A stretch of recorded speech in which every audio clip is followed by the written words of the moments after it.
things, Avi. Yeah. I was just wondering about whiplash. Whiplash, okay. Now, I had a lady that had it, and I checked the gallbladder 36, you know, for the kind of twist, and she did have actually gallbladder, one side gallbladder 26, so I released that and needled, but I was just wondering, are there any other, apart from the ones you've mentioned for neck? Yeah.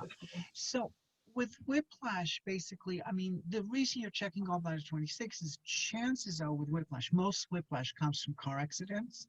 Yeah, she had a car accident. So, no. So therefore, it's very rare that they're driving and someone comes behind them and they have whiplash.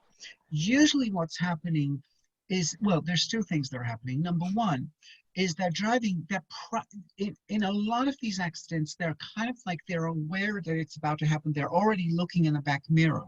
You know, it's like you're coming to a light and there's just something that a lot of them come up with something you kind of know that you're susceptible to a problem with the idiot behind you kind of thing.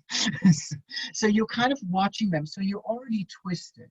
Okay. So you need to check the SCM because the SCM of, which side are you guys driving on? Left.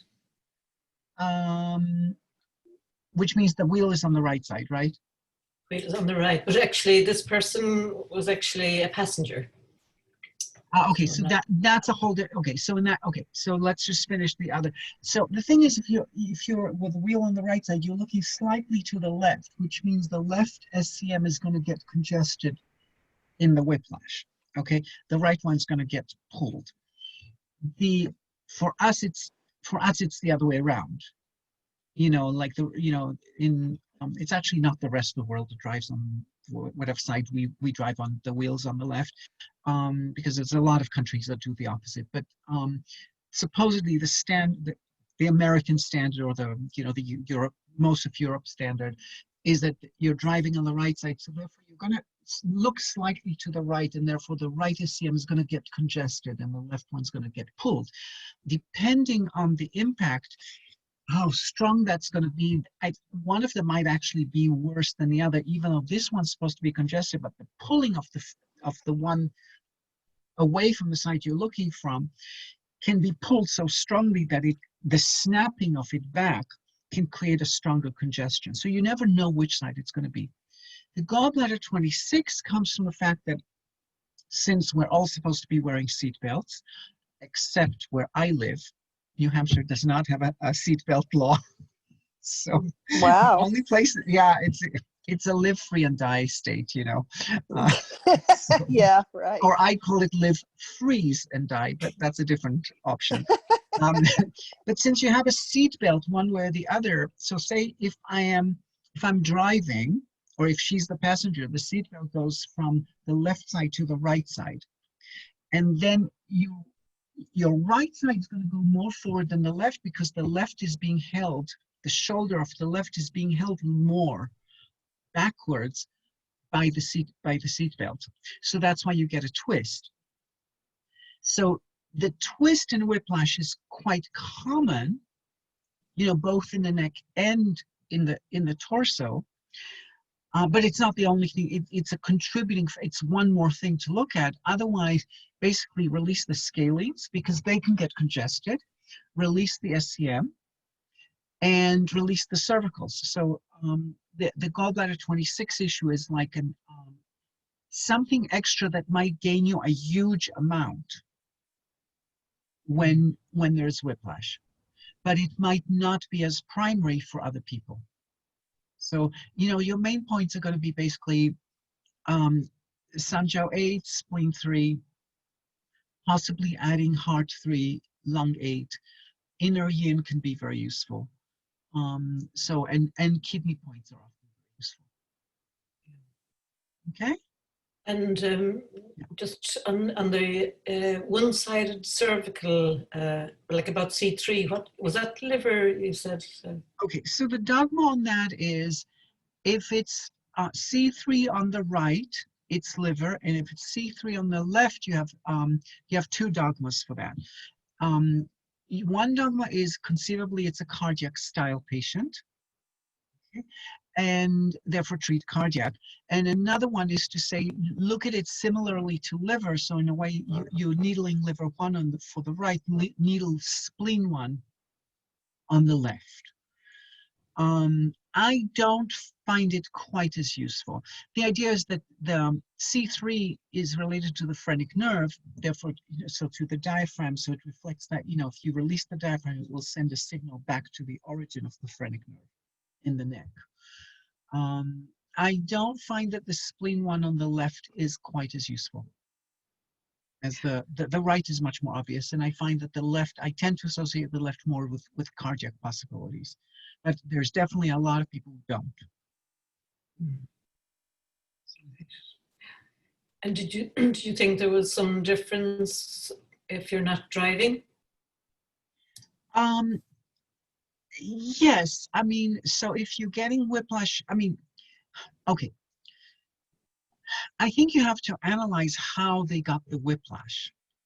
Okay, so if they got it's very rare that someone's going to get hit from the back and, do this sort of circling of the neck, okay, without some sort of twist. So I would say no, there's probably, because, let's say you're on a bicycle and you're getting whiplash because you tumbled over. There's an instinct in you to sort of, put your hands down, twist around, try and roll, so in a car, none of these instincts apply. It's really the seat belt and the fact that you're looking at the mirror that apply. But I would say that most whiplash will come with a twist. It's just that the twist is a lot less predictable. In the car, it's very predictable because the mirror is in a particular place. Unless some people look at the side mirror instead, might been doing. If it's someone behind you, you don't look at the side mirror because you can't see them. Okay, it's really the front mirror that you're looking at, or the rear view mirror, whatever, the one in the center that you're looking at, and the seat belt. Those are, because otherwise, if you didn't have either one of those, in a whiplash in a car, the amount of space that you have, I don't know if you have enough time to even react. And certainly you have nowhere to roll on. So in a car, where once you get on, say, on a bicycle, you got whiplash, I don't know, in any other method, say you're a pedestrian and you got, somehow you got knocked over or something, nothing is going to be so directly from the back. And you're always going to have your instincts of trying to not fall are going to take over. This is a unique situation where you're sitting on something that's relatively solid. I mean, we don't think of the car as not, when you're sitting on a bicycle, you're falling onto something else. When you're sitting in a car, you don't think you're going to fall anywhere else except in the car. The mind doesn't have the same, mechanism there. So I think the twisting in non-car situations is going to be much wilder, quote unquote, and possibly, higher and involving the shoulder blades more. You're going to get a lot more stuff going on between the shoulder blades, and possibly if they use their hands, it's going to come into like the lung 1, lung 2 area as well.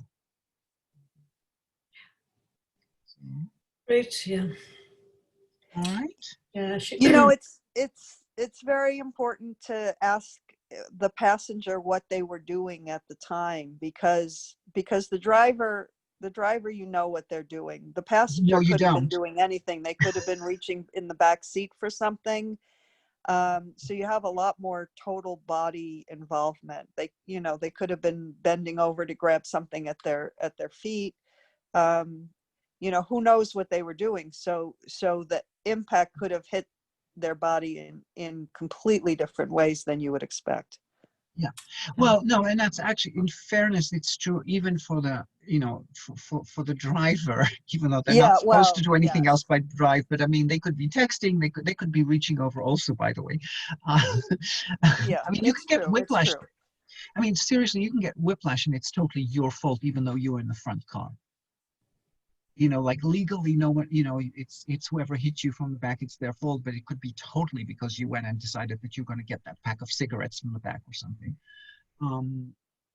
You know, you just don't know. But yeah, so I think the point is, yeah, you really want to get as much detail as to what was happening, what were you doing before, what was your position before, and what did you end up on, or how did you end up? And they don't always remember.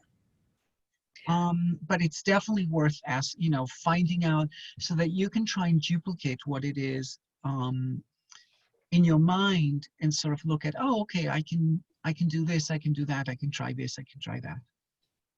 Does that make sense? It does, yeah. Actually, this person, it did happen like in her youth. Mm-hmm. Okay. You know, in her 20s maybe, I think, but they were given the train fare to get somewhere, but they decided they'd hitch, herself and her friend decided they'd hitch and kind of spend the money, so they couldn't, she said they couldn't tell anybody. So they just suffered in silence. Oh, bummer.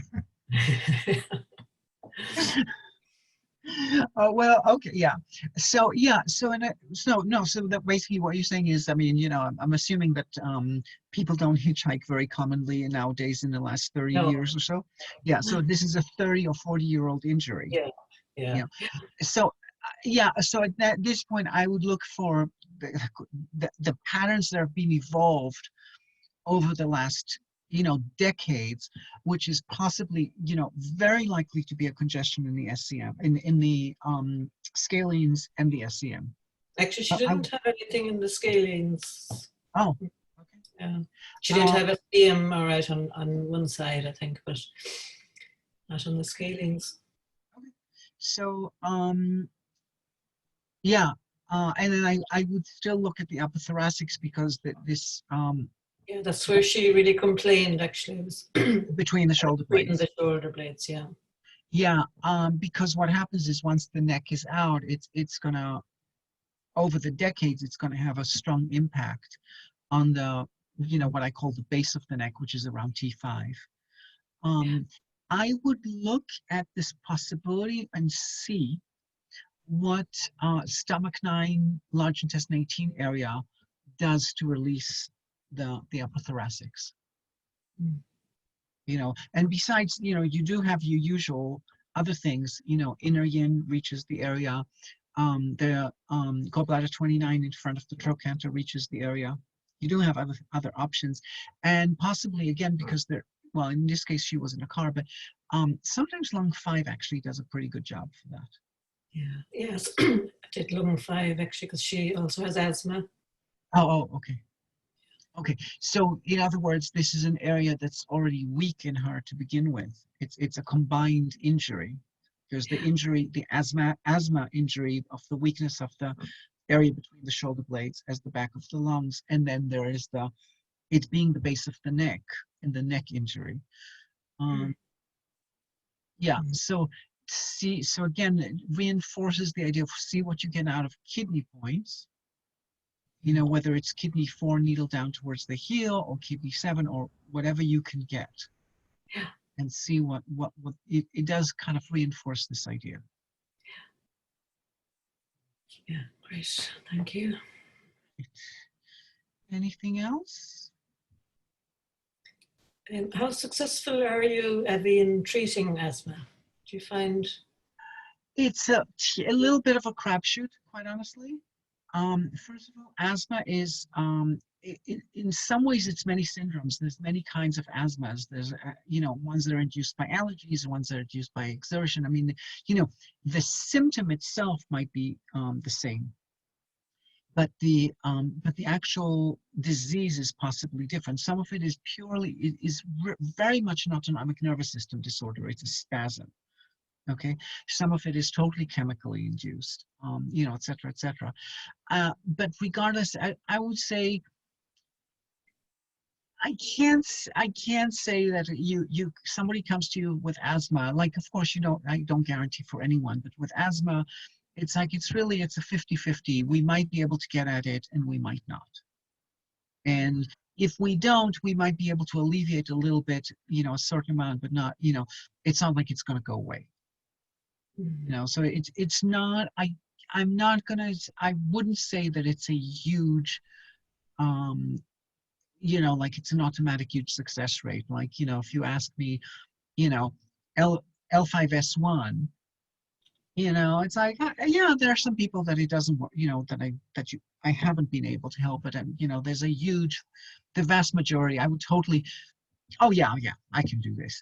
Asthma, maybe not. It's just, you know, it's worth trying, but I can't say, oh yeah. You know, that's a really good, you know, I can totally, you know, do this. You know, it's like sometimes it happens, sometimes it doesn't.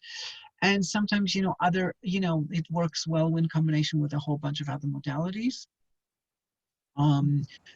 You know, whether it's herbs or external applications. And the other thing is, I mean, well, what you want to do is you want to reduce their use of an inhaler. I mean, most people who've had asthma are not going to part from an inhaler. You know, like maybe 10 years down the road, they'll forget the inhaler at home. But if they really have asthma and they're really using an inhaler, they're not likely to want to get rid of it. But I was going to say something else and I forgot what that was. Sorry. It will come back. Yeah. Anyone else? Well, Yeah, can I make a comment about asthma? of course. You know, one of the biggest overlooked things is dehydration. The lungs are 90% water, and when they get dried out, that's one of the main presentations is asthma. So I will just usually have people drink 3 big mugs of warm water within about an hour's time, and that helps immeasurably. And just focus on their hydration overall, but it will help anything else you do. And of course, you know, I mean, if you're doing any hydrating herbs for the lungs, are going to be helpful as well. But I've had some people with asthma where that just took care of it, just that on its own. Cool, thank you. We have a new person. Yeah, Tamra. She's incognito right now. She might be away from the screen. I don't know. And she's actually been here in one of those meetings before. I recognize her name. Yes, what I meant was an additional person. Right. That's all right. So the thing I was thinking about asthma, by the way, this thing about drinking and warm, it's interesting that, you know, that this idea about it being for the lungs, I think of it being more for the esophagus, and I suggest it to people with heartburn. So it's just, you know, interesting. I haven't thought about it for asthma, you know, and I think of it, you know, for heartburn to kind of like soothe out the esophagus again, which is a spasmodic thing, just like with the lungs. So it's interesting, and I'm wondering if the effect is, I mean, I don't know if the effect is hydration or just opening up because of the warmth. And, you know, with the esophagus, I think part of it is, it's just that something warm, because what happens, people often eat without having drank before. And then it can cause heartburn. And if they drink something warm before they eat, just a few sips, it makes it better. So it's interesting that that a similar trick works for the lungs. It's also interesting that most of the wheezing herbs are drying by nature. So, and you know, so you're saying what one wants to counteract that, and also moisten. Are the wheezing herbs drying? A lot of them are, yeah, because they're dispersing.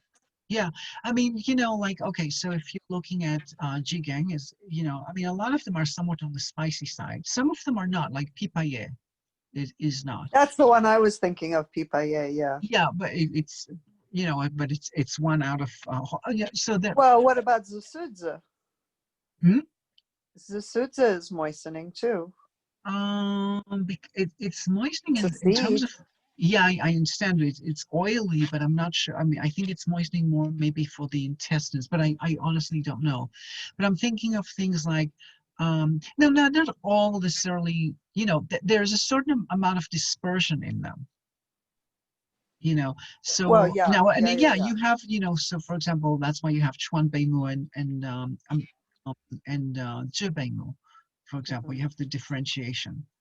That But chuan bei those mu is aren't those in moistening. the phlegm category? I don't think those are in the wheezing category. They're not in the Are they? wheezing per se. You're right that these are, but we tend to add these in order to open the lungs. Like Well, for example, the herb that I would use the most to open the lung, like the, quintessentially, I would tend to use gualushi. mhm, Okay, the mhm. whole fruit. Now, which is not terribly drying, but I tend, so for example, things like jike would be somewhat drying because it's a little bit like Chenpi. It's more dispersing. It's just what I'm assuming, but and maybe I'm wrong. It's kind of an interesting, yeah. It's Well, an I interesting thing to I contemplate. will look at the whole category because I never really thought of it in that way. Yeah. So I'll go one by one and report back. Okay. Because I don't think Jacques is in the cough and wheeze category either. No, it isn't. But these no. You're right. You're absolutely right. That the official wheeze ones, like Kwang Donghua, Pipa. Yeah, I'm not sure who else is in that category. Um, and then there is the hot phlegm and the cold phlegm herbs, and they're all sort of like all under the one big umbrella of the Yeah, well, phlegm. phlegm, that's different. No, Phlegm, yeah, yeah. yeah. Um, but a lot of asthma does have that. But also we tend to use these with, when there's asthma, we tend to use herbs that might be categorized as phlegm herbs, but they're opening the lungs nonetheless. Yeah, I mean, I think you've got maybe. Xingren, which is moistening.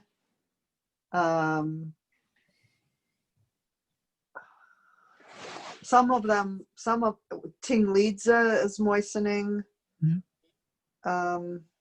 Anyway, Yeah, no, it's an interesting Pipaye, thought. Yeah. loquat is very moistening. Hmm. Yeah. Yeah. Well, I don't know. Yeah. No, it was an interesting concept. So no, I mean, it wasn't, so it's in, maybe I have the herbs all wrong.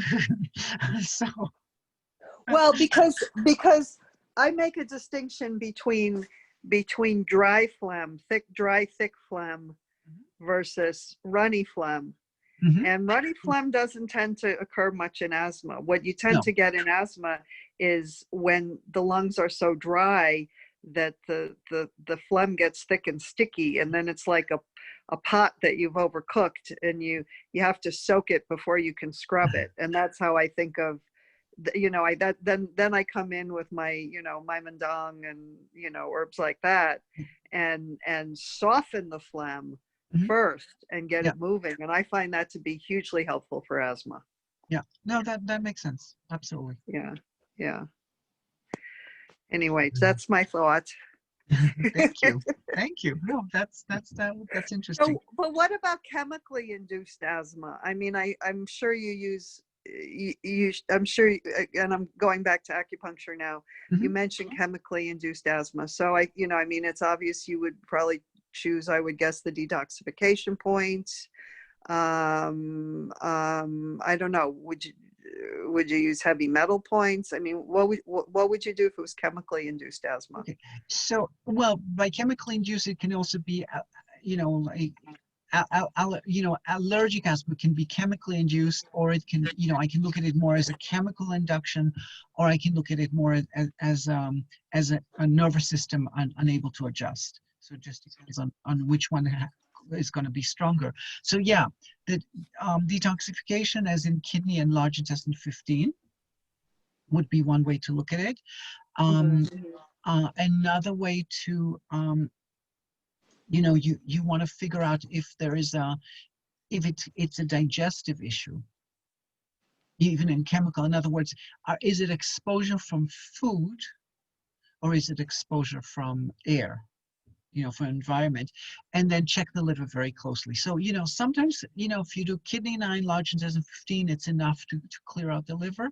Sometimes you actually need to clear out the liver on its own, separately from detox, or on top of detox, however you want to look at it. So those are the two things. And of course, always, make sure that the bowels are open. Just like TCM would say, I'm assuming the same thing. That there's a way out. Right. So, the other thing I was going to say about asthma, a lot of asthmatics just bending over or doing something like shoulder stand, if they can be very helpful. In the middle of an asthma attack? In the middle of an asthma attack, bent over, absolutely, it will stop. It pretty much stops it, because what happens is okay, so we differentiate between asthma that it's hard to breathe in, hard to breathe out. We have these two different asthmas, but actually asthma is defined by you cannot breathe out. Asthma is actually when the alveoli, or whatever they're called, the little thingies there, are expanded and they can't contract back. They can't go back to their natural surfactant, or whatever the word is. But like if you have a piece of an elastic that's a ball and you expand the ball, it will naturally contract back to its normal size. In asthma, what happens is they can't contract back. So they've taken a breath in. Now it may feel to them like they can't breathe in, but what happens is the lungs are the alveoli in the lungs are expanded, and they're not coming back to their natural, more relaxed state, and they won't do it. So if you force it by pushing the diaphragm up, which bending over does, okay, or if they can, but often they, in the middle of an attack, they can't really mobilize their abdomen to push the abdomen in and up, and make the diaphragm, force the lungs to contract, and push all the alveoli back into their natural looser state as opposed to stretch state. But asthma, from a Western perspective, as I understanding, is defined by the tissue has been overstretched and it's not willing to, it's unable to loosen itself back and contract back. Interesting. Okay? Now it can feel like you can't breathe in, and it can feel like you can't breathe out, but actually in truth, so you might be wheezing at differently, okay, but the actual problem is after you've breathed in, you can't fully breathe out. And whether that's going to manifest on the in-breath in terms of the wheezing or on the out-breath is a different story. But the actual thing is that the tissue is overstretched. So that's why bending over, or like basically you want to kind of jackknife the diaphragm upwards, as sharply as you possibly can to collapse everything. So it can re-stretch and hopefully come back to a normal rhythm of stretching, contracting, stretching, contracting. It's interesting. When I was responding, it was more that how in the world could you do a handstand in the middle of a asthma attack? No, not a handstand, shoulder stand. Shoulder stand. Which is a little bit gentler. Handstand would be very nice, but it will take a different kind of person to do that. No, you're right. But downward dog is an option, for example. Sorry? Could try a headstand. I think most people in the middle of an asthma attack are not going to like the idea of, it's like too disorienting. The thing about shoulder stands is that it gives most people, if they can do it regularly, and most people can, I mean, the shoulder stands may not be vertical, but they're getting enough of they're getting enough training of getting the diaphragm up.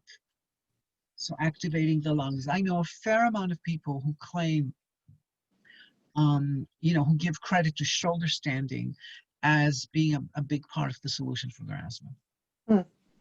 Certainly not everyone. But there's a number of people who really feel that, regular shoulder stand practice, it's training the diaphragm to be able to move up without any effort with gravity, sort of thing. And that seems to help them. Very interesting. Thank you. Why do you treat the inhalation then, Abby? Like, what's the theory? The kidney. Why would you be treating the kidney tree then for inhalation problems? If it's always supposedly exhalation, because I'm just saying that when we're saying the inhalation or exhalation, what we say is that it's the difficulty that the person feels. It's when the wheezing happens. It's when the spasm happens. But the reason the spasm happens is because of this contractility, the looseness of the tissue. And the looseness of the tissue is ultimately going to snap back if you can breathe out fully. It doesn't mean that the asthmatic person themselves might be wheezing either on breathing in or breathing out. Okay. And so I guess this is an interesting question. So I guess the kidney 4 or kidney 3 towards the heel versus the spleen 4 for exhalation is just different methods of getting at the spasm that creates the wheeze. And then if you really, it's like if you have a spasm and you catch it, it releases. So I guess it's like different ways of catching the spasm. But the actual, so it's not like it's wrong that we have two different categories for asthma, breathing in versus breathing out. It's just that if you can force a complete out breath with a certain amount of impulse in the diaphragm, that attack will be over. It may come back in 3 seconds, but you by basically wringing out the lungs at that point, you're sort of ending that cycle. Now, you also have to remember that the reason why they have it could be, it's the tissue. The tissue is creating it, not the diaphragm. In other words, this solution of pushing the diaphragm up is just it's a temporary thing. It's not really addressing what it is. Why is it that your tissue doesn't remember being able to come back to its normal size? Where is that coming from? Which, like I said, I think it's either an autonomic nervous system thing, or it's a reaction to chemicals, or it's some sort of miscommunication and misreaction in the tissue that's not related to the diaphragm itself. The diaphragm itself can offer a temporary solution.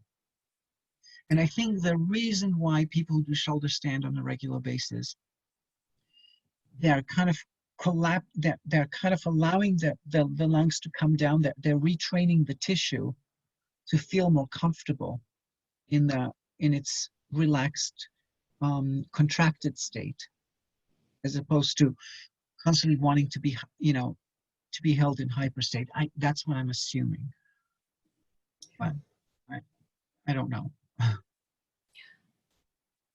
Would you normally treat ANS with asthma then, or not? Very often, yeah, very, very often. I am assuming that there is an autonomic nervous system component in asthma, even if it may not be the main component. There is bound to be an autonomic nervous system component in asthma. And if nothing else, when you have an asthma attack, everything that's related to your autonomic nervous system is going to get is going to get mobilized. And plus, if you feel like you can't breathe, however mild or serious it is, you feel like your life is being threatened. It's going to create a nervous system response. it's definitely worth it. And the other thing is, when you look at, so what do they give people for asthmatic attacks? They give them steroidal inhalers. The way to imitate that is adrenal treatment.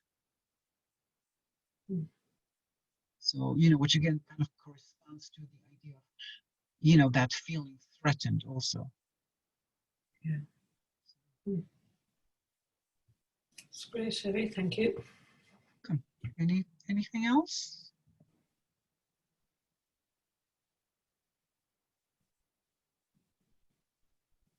No. Tamara, do you have anything for us?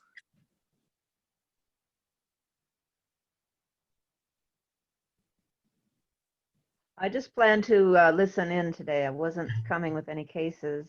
Thank you. That's It's all nice right. to see you all again.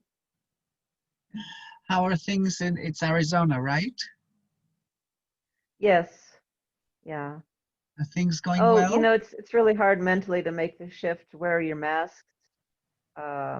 People don't do it automatically, and sometimes people are around you and they're not wearing a mask, and you don't think anything of it, and then you go, "Oh my gosh, they're not wearing a mask." And it dawns on you, it's like, oh. So learning social distancing is really reprogramming a lot of us, and I'm wondering how all of this is going to affect our ability to interconnect once this actually becomes a pattern for everyone, and we repattern ourselves again. That's kind of just on my mind, but it's nothing really medical that we have to deal with today per se, but it's a concern, I think, for the future. Yeah, I think you're right. I mean, it's interesting that none of us really know, when you watch people interact and you go, none of us know how much 6 feet is. None of us know exactly what to do in different situations, and, like exactly where, what's a quote unquote appropriate according to the current, rules or whatever. So you're right that, when this is over, what will be left? And also like how much it affects how we practice right now. I mean, there's a big difference in when you treat a person with not just you wearing a mask, they're wearing a mask. And you basically want to get out of the room as fast as you possibly can. First of all, because you want to take your mask off. And secondly, because you don't want to be in the same room with another person for too long. It all creates really interesting phenomena, and how much telemedicine, like even if you're treating with acupuncture, how much of the interaction you're doing in advance with, over a Zoom call, let's say.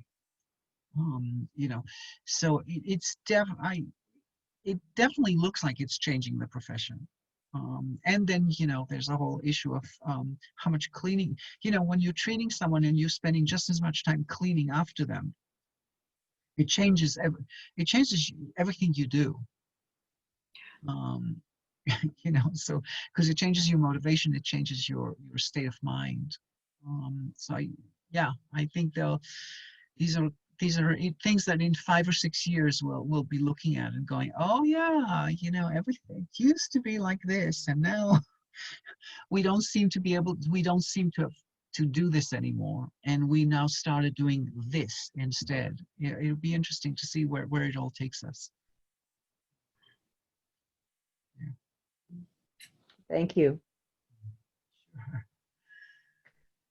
I wasn't sure I how do- long this goes for. Is it typically an hour? It's an hour officially. Yeah. I do have People one can come in and question, out. Avi. Yes, come in. Stimulating bone healing when someone has a broken bone and tends to be a poor healer. I can think of mineral treatment, kidney. I'm curious what your thoughts are. I'm not sure about the mineral treatment. It's a little hypothetical or theoretical for me. I mean, I understand what you're saying.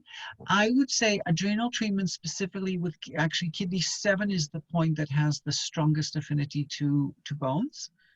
And now we're going to assume that you have access to kidney 7, that it's that's not where they have a cast, but at least you'll have one. Bladder 11. Moxa on bladder 11 can be helpful.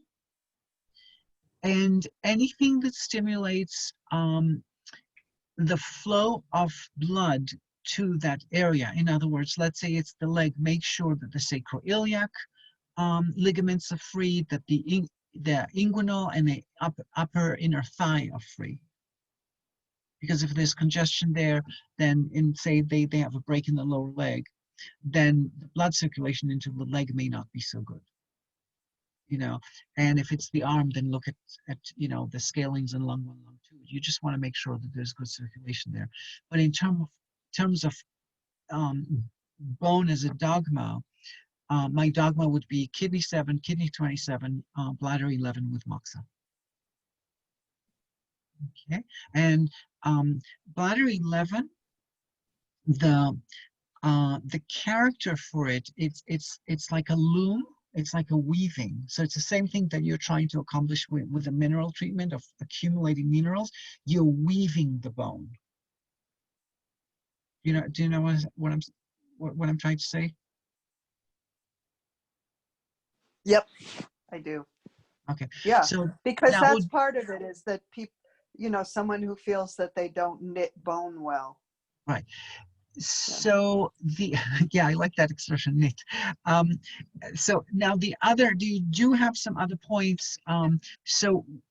If you take spleen 8 rather than 3 tsun below spleen 9, but you take a 2 tsun below spleen 9, so you basically at a point that the Tong people call Shengguan, the kidney gate. That's also a very good point for generating tissue in general, but generating bone. So now the reason I want to prefer to calling it spleen 8 is because by name that point is called DG, the earth machine. So it can produce the earth. It can produce substance, the flesh. Okay, so that's another point that is worth using for bones. Thank you. And tell me why you think the mineral treatment is too esoteric? I didn't say esoteric. I said theoretical, Oh, which means I don't have the experience. Esoteric is that I did not try. If I said esoteric, I definitely apologize. That might have been me. Sorry. This treatment works on Mars. It doesn't work on planet Earth. No, because I don't know. Well, the reason is because I don't have the experience, number one, and also I'm not 100% sure as to. I mean, I can see that you need calcium, but I'm not sure how much bone healing has to do with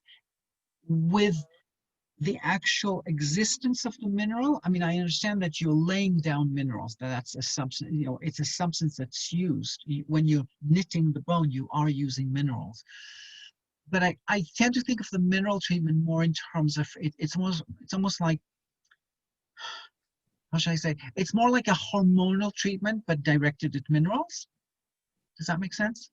Mm-hmm. I mean, I know that was an esoteric concept, wasn't it? Well, no, because I mean, you have the parathyroid, so it's not esoteric at all. Yeah, well, no, that's in terms of it directly relates to hormones. But I'm saying in the same way that minerals control functions in the body, and so do hormones. In that sense, what I meant by mineral treatment. That you have someone with a deficiency of some mineral, and it's creating other problems, other organic problems. What you're trying to do with bones is you're not really trying to modulate the interaction of minerals. You're trying to either supply more minerals that will hopefully go into the bone, or you're trying to direct them there. So it's a little different than what I think of as the mineral treatment. When I'm looking at kidney 6, spleen 10, Ren 6, heart 3, small intestine 8. That's it. It's a little different, but I've never tried it. It never occurred to me. So that's what I meant. It's theoretical. It's definitely an idea that's worth experimenting with.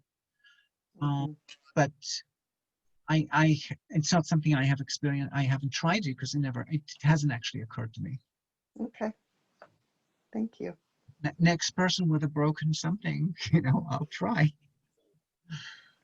Did you mention also, Abby, that there was some point with the name building marrow at one point? Building marrow. What